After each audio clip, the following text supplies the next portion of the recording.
Hi, Melanie Muenchinger here, illustrator for Gina K Designs. Today I'm going to be sharing another project with you with my set from Gina K Designs, Wild at Heart. This is a project and a technique that I created for my book, Fabulous Stamped Frames. It's in the Direct to Stamp Technique section, and I call it Color Gradient, and it's simply swiping your ink pads across this bold frame that I have that has this negative cutout of these flowers.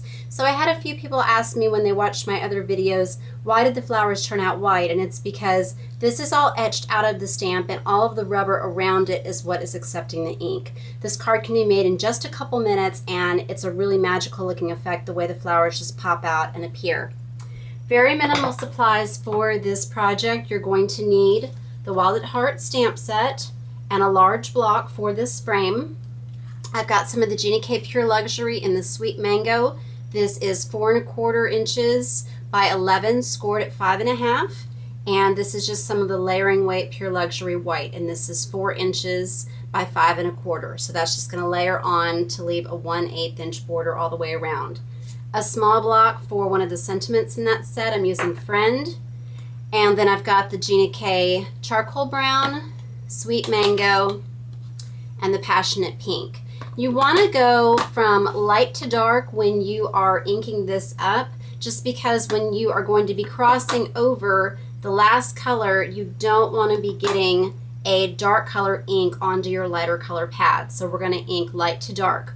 Also keep in mind when you're picking out these colors that it's going to be reversed when you stamp it. So consider where the greeting is going to be. I'm going to be putting my lightest color, the orange, at the bottom so that I can put that little brown greeting over it.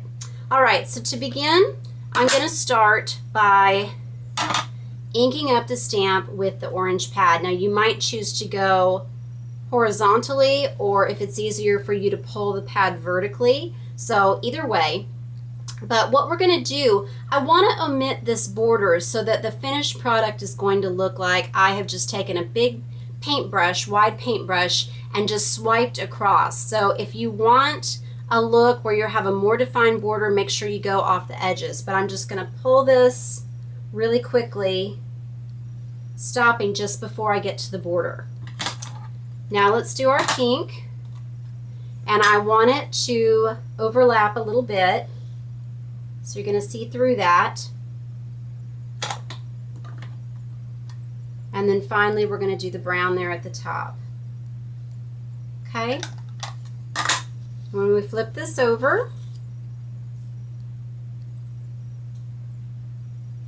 just going to layer it right onto the middle of that white cardstock. Press all over. And lift it up, pull that away. Okay, so there is your background. And it's okay if you picked up a little bit of the border. Okay, and then I'm just going to stamp Friend there at the bottom. This is a rubber set. This came out before we started die cutting our rubber, so if you were to buy this set now, it would be die cut so that you have a really, really nice clean cut around the edge and it's easy to see where you're stamping. And I just line up the sentiment with the line on my block and stamp it. So we'll just put on a little adhesive. And you have a 2-layer card in minutes. And you could make a single layer card with this as well. And again, if you want that really well-defined border for your single layer card so that it looks like you've got multiple mats, you can do that. But I just love that look. So try this with lots of different colors, ink pads. I'm going to be doing another video showing how you can make a really nice ombre that's going to have a more gradual bleeding effect in between the colors in my next video. So please come back for that and subscribe so you'll be one of the first to see it. Thank you for watching today. Please visit my blog, Hands, Head, and Heart, for more inspiration and ideas using all of my stamp sets, and visit us at Gina K Designs and Stamp TV. Thank you for watching today, and God bless.